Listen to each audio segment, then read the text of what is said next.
제가 계속 해오던 로마서 7장과 이 8장을 다뤄오던 이 복음설교의 맥이 있었습니다. 여러분이 아마 인식은 못하고 계셨겠지만 7장과 8장으로 넘어오는 그 대반전을 여러 번 다루어 오고 있었습니다. 그러다가 이제 이른비 새벽 예배를 준비하면서 좀 나오시라고 동료차 주일 말씀을 좀 몇 개 전하고 또 이삭죽기 예배에 오실 영혼들을 생각해서 또 거기에 대한 말씀을 또 전하고 하면서 중간에 이제 끊겼어요. 맥이 이어지질 못했습니다. 오늘 다시 좀 전하던 부분으로 좀 돌아가서 좀 전하려고 합니다. 마저 로마서 7장은 죄 아래에 있는 인간의 모습을 그리고 있는 게 로마서 7장이에요. 죄 아래에 있는 인간의 절망과 절규와 통곡이 담겨 있는 게 로마서 7장이고요. 거기서 다음 장, 불과 그 한 장 차인데 다음 장이 로마서 8장으로 넘어오면 이제는 이제 그리스도 아래에 있는 인간을 얘기합니다. 그리스도 아래에 있는 인간의 승리와 해방과 환희가 나와요. 이 위대한 반전이 로마서 7장과 8장 그 한 장의 차이에 있어요. 이 얘기를 오늘 이제 다시 또 다루려고 합니다. 먼저 좀 복습도 할 겸해서 7장 얘기를 다시 좀 한 번 더 다루겠습니다. 첫 번째 읽어봅니다. 시작.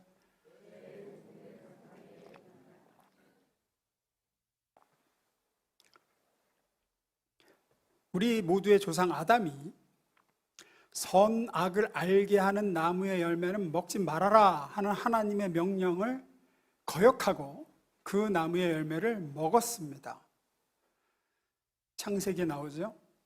이것은 단순히 과일을 따먹었다라는 게 아니라 하나님을 자기의 주인으로, 자기와 자기 인생의 주인으로 모시기를 거부했다는 이야기다라고 제가 여러 번 말씀을 드렸어요.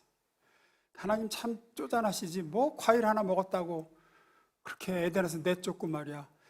그게 아니라 그랬어요. 그거를 먹었다는 건 나는 이제 창조주 하나님을 내 인생의 나의 주인으로 삼지 않고 이제 누가 주인 되겠다는 거라고요? 내가 주인 되겠다는, 그게 선악과를 따먹은 진짜 의미예요. 나는 이제 내가 주인 되어 살겠다는 거죠. 내가 최고의 권위자가 되어서 내가 결정하고 나 하고 싶은 대로 하고 뭐가 선이고 뭐가 악인지 누가 기준이야? 이제 내가 기준 되어 살겠다. 그게 이제 선악과를 먹었다는 의미다 그랬어요. 그렇게 인간은 창조주 하나님을 떠나 스스로 주인 되어 살기를 원했습니다. 마치 지난 주일 탕자의 비유에 나온 둘째 아들처럼 나는 아버지 슬하해서 아버지 하라는 대로 하고 살고 싶지 않다. 나 원하는 대로 나 한번 살아보고 싶다. 그래갖고 떠난 거예요. 그렇게 떠난 아담이 그래서 자기가 정말 자기의 주인이 되었나? 아니었습니다. 아니었어요. 하나님을 주인으로 모시기를 거부하고 하나님을 떠난 다음부터 아담의 주인이 된 것은 아담 자신이 아니라 누가 주인이 되었느냐? 죄가 아담의 주인이 되었어요. 이게 무슨 얘기냐 하면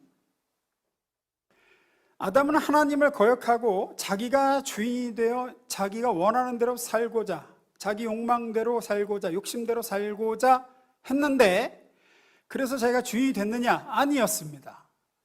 그게 아니라 자기가 주인이 되어 욕심대로 살고자 하는 욕망 자체에 집어삼킨 바 되었어요. 이게 무슨 소리냐? 마치 이렇게 이해하시면 됩니다. 예를 들어서 어떤 아버지가 자식한테 마약하면 안 돼. 마약하면 큰일 나. 마약하면 인생 망치는 거야. 라고 했어요. 근데 자식이 아니 난 내가 하고 싶은 걸 뭐 하는 거고 내가 나도 내 인생이 있고 말이야. 내가 내 주인이지 왜 내 인생에 아버지가 이래라 저래라 해? 하면서 애가 나는 나 하고 싶은 대로 할 거야 하고 마약 주사기가 꽂고서 자기가 마약을 했어요. 그래서 그 아이가 자기 인생의 주인이 되나요? 아니죠. 그때부터 어떻게 되죠? 예. 자기가 하고 싶어서 한 마약의 욕망에 집어삼킨 바 되죠. 자기가 주체적으로 자기 인생을 사는 게 아니라 이제는 그 마약을 하고 싶다는 욕망이 그 아이를 집어삼킵니다. 그때부터는 그 약이 야 빨리 꽂아라 하면은 하기 싫어도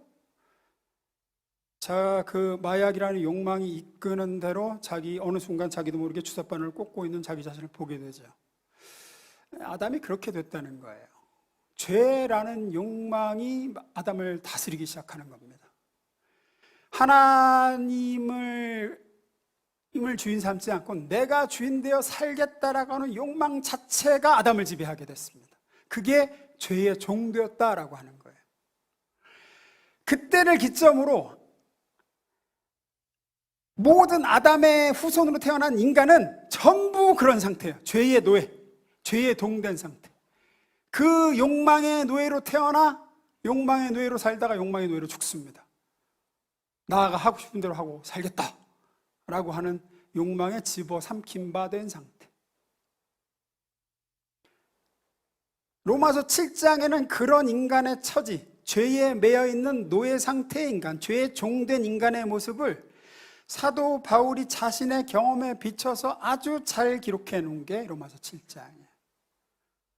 죄 짓고 싶지 않고 의롭게 살고 싶고 하나님의 뜻대로 말씀대로 행하고 싶은데 그렇게 하지 못하는 자기 자신을 보면서 한탄하는 죄에 종된 한 인간의 절규가 잘 기록되어 있죠.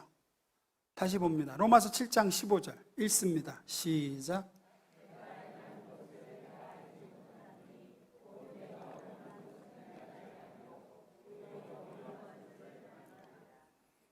여기서 바울이 원하는 것은 뭐죠? 의를 행하고 하나님 말씀대로 사는 것. 미워하는 것, 죄 짓고 말씀과 반대로 가고 이러는 거예요. 근데 지금 뭐라고 합니까? 원하는 의를 행하고 말씀대로 사는 데는 못하고 미워하는 죄 짓고 말씀이 하지 말라고 하는 걸 내가 자꾸 하고 있더라는 거예요. 왜 그렇지요? 내가 나의 주인이 아니기 때문이라서 그렇다는 거예요. 죄된 욕망이 나의 주인이 되어서 죄가 나를 다스리고 있다는 겁니다.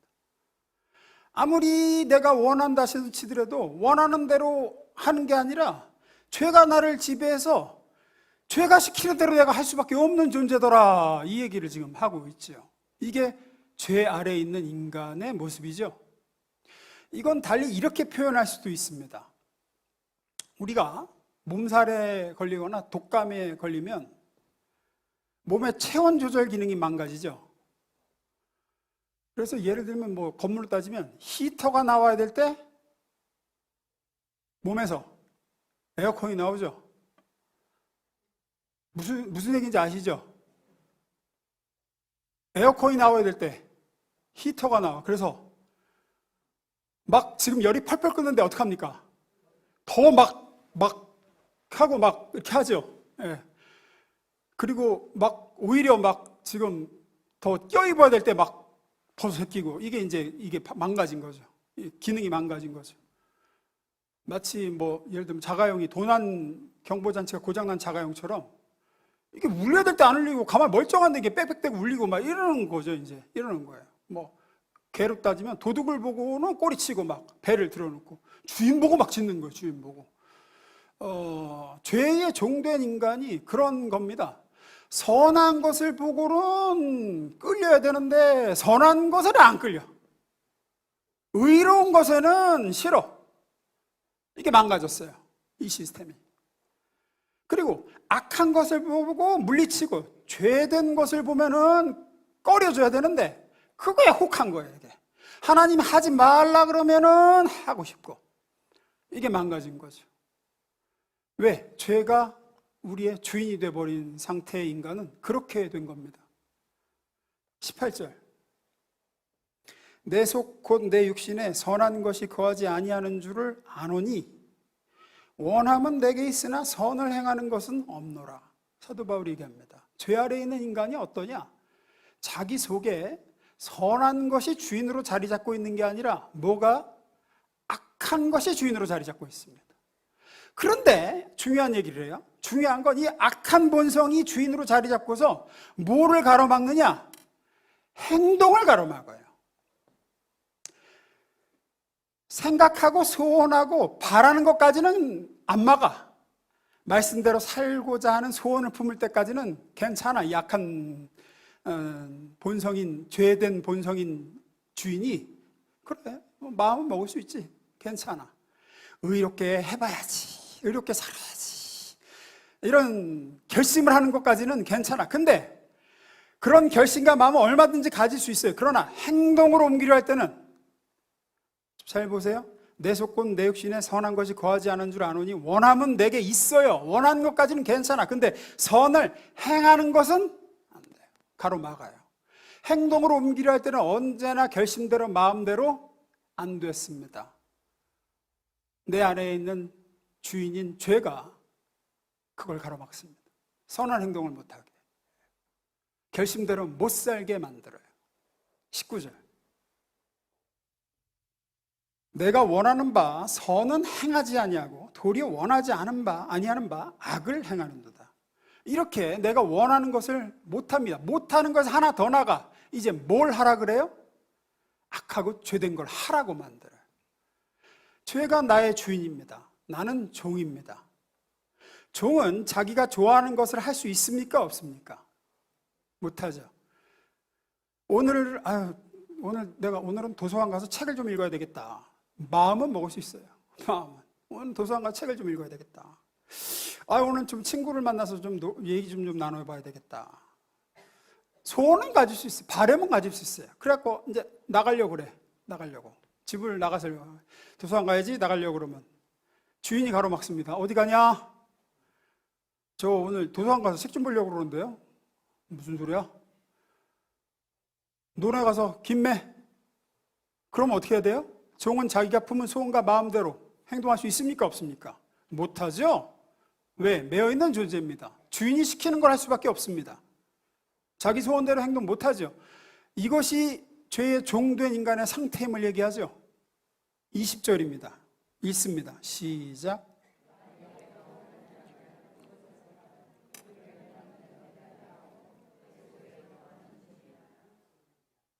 제가 몇 주 전 수요 예배 때 이 구절을 읽고 나서 바로 이 구절이 사실임을 뒷받침하기 위해 죄 아래에 있는 인간이, 죄의 종된 인간이 원하는 것을 하지 못하고 원하지 아니하는 그것을 행하는 게 자기가 아니라 그 속에 거하는 죄가 그렇게 만드는 거다라는 것을 뒷받침하기 위해 성경 4복음서 마태, 마가, 누가, 요한복음에 한 군데도 빼놓지 않고 예수님의 수제자 베드로의 실패를 기록하고 있는 거다라고 제가 말씀드렸어요. 베드로가 원하는 건 뭐였습니까? 예수님을 죽기까지 따르고 그 예수님에 대한 의리를 지키는 게 그의 소원이었고 바람이었고 그의 결심이었습니다. 그건 진심이었죠. 그래서 칼을 뽑아들고 말이에요. 예수님 회포하러 온 제사장의 종의 귀도 자르고, 다 제자들 도망갈 때도 베드로만은 덜덜 떨면서라도 제사장의 집들까지 예수님을 쫓아온 의리의 사나이였습니다. 그러나 결정적인 순간에는 저주하고 3번이나 모른다고 부인합니다. 왜죠? 그가 아직 죄의 종이었기 때문에. 종은 자기 소원대로 행동할 수 없습니다. 주인이 시키는 대로 하죠. 바로 이것이 성경이 우리들에게 밝히고 싶어하는 죄 아래에 있는 죄의 종된 인간의 실상이에요. 21절에서 24절입니다. 제가 읽습니다. 그러므로 내가 한 법을 깨달았노니 곧 선을 행하기 원하는 나에게 악이 함께 있는 것이로다. 내 속사람으로는 하나님의 법을 즐거워하되 내 지체 속에서 다른 한 법이 내 마음의 법과 싸워 내 지체 속에 있는 죄의 법으로 나를 사로잡는 것을 보는도다. 오라, 나는 곤고한 사람이로다. 이 사망의 몸에서 누가 나를 건져내랴. 절망적인 죄 아래에 있는 인간의 실상을 외치고 있습니다. 다른 방법이 없는 인생입니다. 내가 아무리 선한 생각을 하고 의를 행하려고 애를 쓰고 결심을 수만 번을 해도 최후에 이기는 것은 죄이고 마지막에 승리하는 것은 나를 지배하고 있는 악이더라. 왜? 내가 나의 주인이 아니기 때문에. 아담의 후손으로 태어난 모든 인간은 죄가 명령 내리는 대로 따를 수밖에 없는 죄에 매여 있는 죄의 종이기 때문입니다. 결국은 죄밖에 짓지 못하더라는 겁니다. 그래서 나는 곤고한 사람입니다. 베드로가 할 수 있었던 것은 예수님을 부인한 자기 자신을 발견하고 밖에 나가서 통곡하는 것밖에 할 수 없는 것이죠. 나 진짜 이러고 싶지 않았는데, 내 소원과 바람은 이게 아니었는데 나는 왜 이렇게밖에 못할까? 나는 왜 또 죄에 무너졌는가? 오라, 나는 곤고한 사람이라. 누가 나를 이 사망의 몸에서 건져내랴. 이것이 로마서 7장이 말하는 그리스도 밖에 있는 인간, 죄에 종된 인간의 어쩔 수 없는 최종적인 결론입니다. 그러다가 로마서 8장으로 넘어오며 대반전이 일어나죠. 두 번째 읽어봅니다. 시작.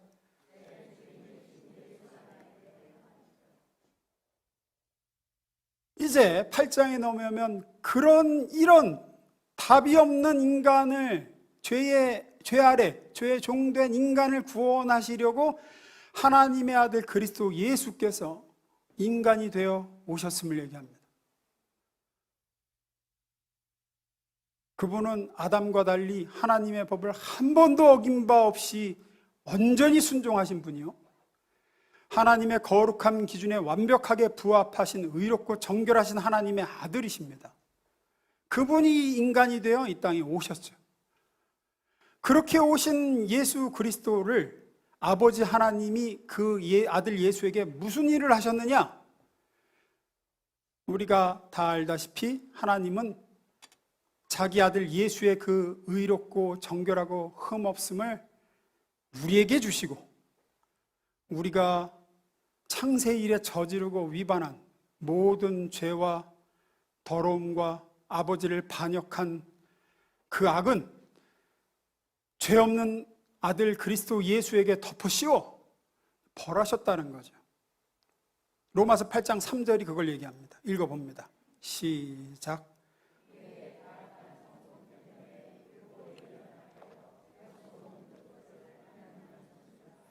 하나님께서는 죄의 문제를 해결하시기 위해 자기 아들을 죄 많은 인간의 모양으로 보내시고 우리의 죄값을 그에게 담당시키신 것입니다. 결과 죄의 아래서 죄의 종으로 답이 없는 인생을 살고 있는 인간에게 답이 생겼습니다. 이제 이 예수를 믿고 주인으로 모셔 그 예수 안에 있는 사람은 이제 더 이상 죄의 노예로 살지 않게 됐죠. 7장 마지막 절인 24절을 다시 봅니다. 오라, 나는 곤고한 사람이로다. 이 사망의 몸에서 누가 나를 건져내랴. 죄에 종된 인간이 이런 결론에 도달할 수밖에 없었던 이유가 무엇이었습니까? 누가 나를 장악하고 있느냐는 거죠. 이 문제에서 비롯된 일이었습니다. 죄가 나를 장악하고 죄가 나를 주장하고 죄가 나의 주인 되었기 때문에 이런 결론에 도달할 수밖에 없어요. 누가 나를 건져내랴. 내가 뭘 원하느냐는 문제가 아닙니다. 내가 의롭게 살길 원한다, 나는 하나님의 뜻 말씀대로 살길 원한다, 그거는 중요하지 않아요. 내가 뭘 원하고 뭘 소원하냐는 하나도 안 중요해. 문제는 누가 나의 주인인가가 문제예요. 누가 나를 장악하고 있느냐가 문제죠. 이걸 해결하려면 답은 하나입니다. 주인을 바꿔야 됩니다. 그 길 이외에는 다른 방법이 없습니다. 나의 주인이 죄에서 예수로, 내가 죄 중에서 예수의 종으로 바뀌는 길 이외에는 없는 거예요.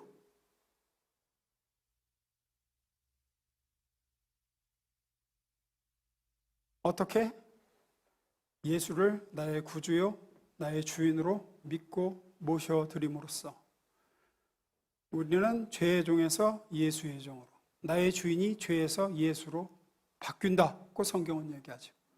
로마서 8장 1절 2절입니다. 제가 읽습니다.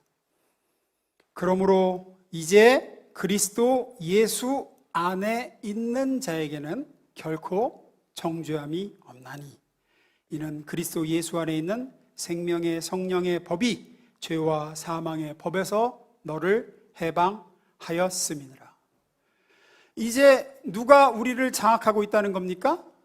예수가 우리를 장악하고 있다는 겁니다. 중요합니다. 예수 그리스도께서 오셔서 너를 좋아하신다, 너를 깨우치신다가 아니라 이제 너를 지배하신다. 너의 새 주인이 되셨다. 너를 붙잡고 있던 죄라는 주인에게 십자가에서 너 대신 흘린 예수의 피로 너의 죄값을 지불하시고 다 이루었다. 제가 예전에 증거했죠. 다 이루었다. 이건 회계장부에서 쓰이던 용어라 그랬어요. 회계장부에서. 잔금 지불 완료. 이게 다 이루었다. 우리의 죄값을 십자가에서 흘리신 피로 다 지불하시고 그 보배 피로 죄로부터 나를 사셔서 나의 새 주인이 되셨습니다. 그 결과 무슨 일이 일어났다고 성경이 얘기하는 거죠? 다시 1, 2절입니다. 그러므로 이제 그리스도 예수 안에 있는 자에게는 결코 정죄함이 없나니 이는 그리스도 예수 안에 있는 생명의 성령의 법이 죄와 사망의 법에서 너를 해방하였음이라. 죄와 사망의 법에서, 죄와 사망의 법이 뭐냐? 법이라는 단어는 여기서 법은 우리가 말하는 헌법, 민법, 상법 그런 법의 개념보다는 법은 다스림과 지배의 개념입니다. 죄와 사망이 다스리고 지배하던 그곳, 죄가 주인이 되어 너를 주관하고 있는 그 상태, 우리는 시키는 대로밖에 할 수 없는 노예 상태였잖아요. 죄가 시키는 대로 할 수밖에, 아무리 하기 싫어도 해야 되는 신세였는데 거기서 너를 해방하셨다. 이제는 예수의 생명과 성령의 법이 뭐라고요? 다스림과 지배. 이제 예수께서 너를 다스리고 지배하신다. 그분이 너의 새 주인이 되어 너를 주관하기 시작하셨다. 그래서 이제는 어떻게 되느냐? 모든 것이 반대로 작용하기 시작한다는 거죠. 앞서 아무리 죄가 싫어도 해야 되는 신세였습니다. 죄 아래 있던 인간은. 지금은 그리스도 아래 있는 인간은 이제는 반대의 힘이 작용하기 시작해요. 의가 싫어도 해야 되는 신세가 되기 시작하는 거예요. 전에는 원치 않아도 아까 더러움에 사로잡혀서 목잡이 앞에 끌려갔다면 이제는 원치 않아도 선과 거룩함에 우리는 사로잡혀가기 시작합니다. 나 원래 이런 인간 아니었는데 나 왜 이게 이렇게 좋지? 왜 말씀대로 행하기를 원하게 되지? 우리 안에 새로운 능력이, 새로운 주인이 나를 이끄시기 때문입니다. 이것은 마치 뭐와 같냐면 7장에서 죄가 주인 노릇할 때와 똑같은 일이 반대로 벌어지고 있다는 얘기입니다. 7장에서 어땠는데요? 우리 아까 다뤘잖아요.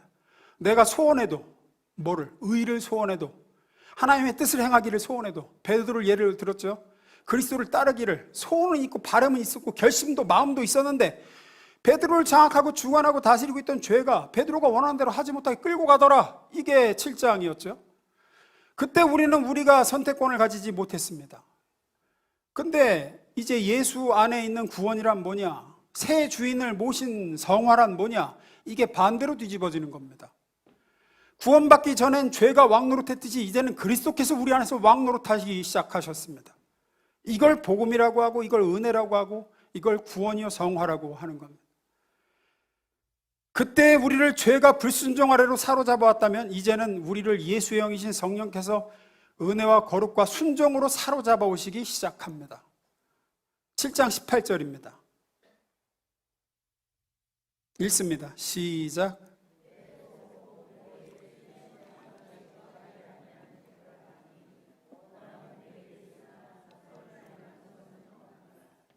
이게 이제 반대로 일어납니다. 왜죠? 주인이 바뀌었기 때문입니다. 이제는 내 속 곧 내 육신에 악한 것이 거하는, 선한 것이 거하지 아니하는 줄 알았는데 지금은 반대죠. 내 속 곧 내 육신에 악한 것이 거하지 않은 줄 알았으니 이제는 선하신 분이 거하는 줄 압니다. 예전에는 악한 죄가 주인일 때는 선한 소원이 있어도 그 선한 소원을 행하려고 하면 죄가 나를 가로막았습니다. 하지만 이제는 아닙니다. 새 주인이신 예수께서 선한 바람과 소원을 주시고 그 선한 바람과 소원대로 행할 능력도 공급하십니다. 빌립보서 2장 13절에 정확하게 얘기하고 있죠. 제가 있습니다. 여러분 안에 계셔서 여러분에게 당신의 뜻에 맞는 일을 하고자 하는 마음을 일으켜 주시고 그것뿐 아니라 그 일을 할 힘을 주시는 분은 하나님이십니다. 7장 23절 읽습니다. 시작. 아니 7장 23절 아까 로마 7장 23절 아까 써드렸잖아. 제가 읽습니다. 네, 내 지체 속에서 한 다른 법이 내 마음의 법과 싸워 내 지체 속에 있는 죄의 법으로 나를 사로잡는 것을 보는도다. 이게 죄 아래에 있는 인간의 실상이었죠. 이게 반대로 일어나기 시작합니다. 예전에는 죄의 법은 다스림과 지배라 그랬죠. 죄의 지배가 나를 사로잡아 죄로 더러움으로 나를 이끌었습니다. 근데 이제는 이게 반대로 일어납니다. 이제는 새 주인 예수님의 지배가 나를 사로잡아 의로 거룩으로 나를 끌고 갑니다.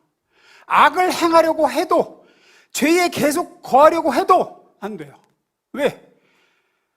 주인이 나를 붙잡아서 끄집어내시는 거야. 너는 거기에 속한 놈이 아니야. 언제까지 그러고 있을래? 하고 끌고 가시는 거죠.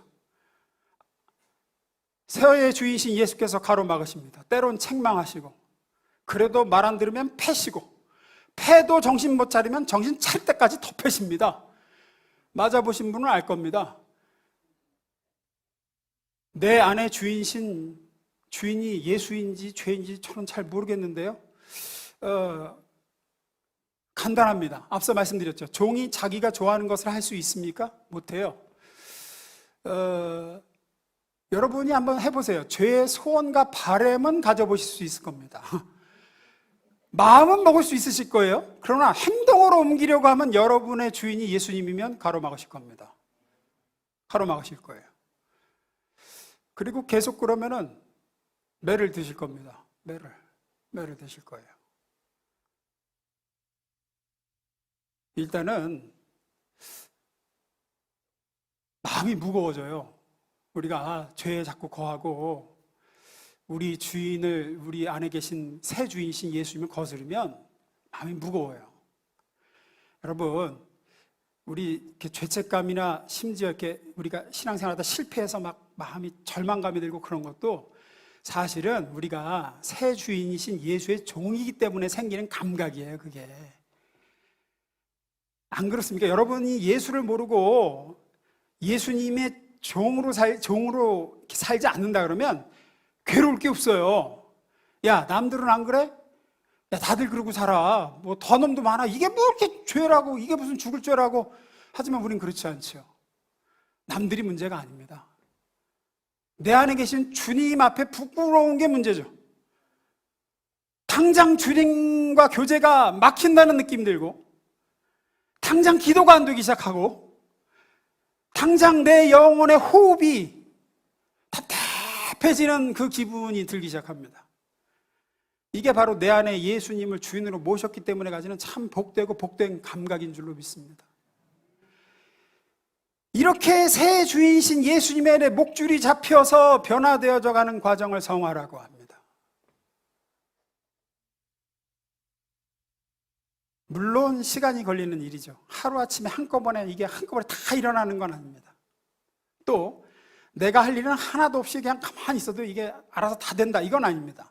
늘 말씀드리듯이 우리는 나를 이렇게 변화시키시고 이끄시는 새 주인이신 예수님께 더 가까이 가고자 애써야 될 책임이 우리에게 있습니다. 참포도나무 대신 주님께 붙어있는 가지가 되고자 하는 노력은 우리가 기울여야 되는 노력이고, 그런 가지를 변화시키는 노력 하시는 일은 주님이 하시는 거고, 믿음의 주에 온전케 하신 예수를 바라보고자 하는 노력은 우리가 하는 거고, 우리를 바꾸시는 역사는 그분이 하시는 거고, 모든 순간 주님 손 놓지 않고 꼭 붙들고 동행하고자 하는 모든 노력과 힘은 우리가 기울이는 거고, 그런 우리를 의로 거룩으로 이끄시는 거는 주님이 하시는 거고,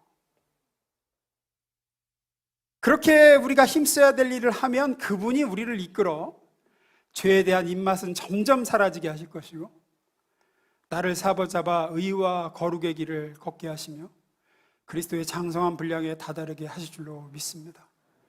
그러니 긴장을 푸십시오. 분명한 건 여러분이 죄 아래서 예수 아래로 넘어오셨다면 새로운 능력이 여러분 속에서 역사하고 이미 있으시며 우리를 그 예수의 형상 닮도록 이끌어가고 계시다는 겁니다. 이 일은 시작되었고 멈출 수가 없습니다. 여러분이 죄 아래 있을 때 여러분의 주인인 죄가 역사하던 힘보다 훨씬 더 강력한 힘이 이미 여러분 속에서 역사하고 있습니다. 우리가 오해하는 것 중에 하나가 이겁니다. 신앙생활이라는 것을 겉사람과 속사람의 싸움으로만 자꾸 생각해요. 그래서 성화는 속사람이 이기는 거다 라고만 생각해요. 이런 접근이 완전히 틀린 건 아닙니다, 물론. 근데 이런 개념으로만 접근하면 이 싸움의 승패가 오롯이 나한테만 달려있는 듯한 느낌을 자꾸 가져요. 이런 속사람과 겉사람의 싸움이고 속사람이 이겨야지만 된다, 이 표현은 어떤 의미에선 다 책임이 나한테로 돌아오는 거예요. 내가 주도적으로 뭘 하는 그런 분위기로 가는 겁니다. 아닙니다. 이거는 누구한테 달려있느냐? 우리를 구원하신 우리의 새 주인이 주관하시는 일이에요. 성화에 있어서 중요한 사실은 변화되고자 하는 우리 자신의 의지보다 우리를 변화시키고자 하시는 우리 안에 계신 새 주인 예수님의 의지가 훨씬 더 크십니다. 우리가 할 일은 그 새 주인께 지속적으로 가까이 가고 나를 노출시키는 거예요. 빌립보서 1장 6절 읽고 설교 마치겠습니다. 제가 했습니다. 너희 안에서 착한 일을 시작하시니라. 이미 시작되었습니다. 그리스도 예수의 날까지 이루실 줄을 우리는 확신하노라. 죄의 종이었을 때 죄가 우리를 이끌고 간 힘보다 훨씬 더 큰 힘이, 훨씬 더 큰 능력이 우리를 의와 거룩으로 이끌고 가고 계신 줄로 믿습니다. 기도하겠습니다.